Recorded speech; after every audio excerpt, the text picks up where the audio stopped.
Despite malamig ang panahon dito sa Baguio City, umabot pa nga kami ng 10.6 degrees Celsius. Ang lamig, diba? First stop nga, nagpunta kami ng The Mansion. Next stop nga namin ay Ride Park. Pagdahal, walking distance lang naman ito sa The Mansion. Ha? Ang sakayan nito ay sa may Session Road lang. Sabihin at hanapin nyo lang ang Mind's View.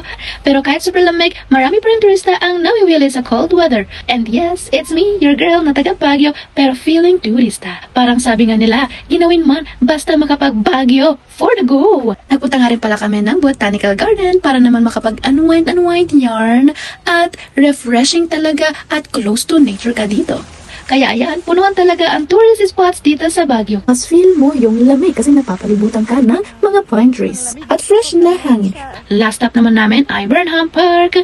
Mag-jeep ka lang or mag-taxi ka, right park, at nandiyan ka na sa Burnham Park. So kung balak nyo magbakasyon dito, magdala ng jacket, ng hoodie, extra kumot, at kung pwede, fireplace nyo din, dalhin nyo na kung kasya sa maleta.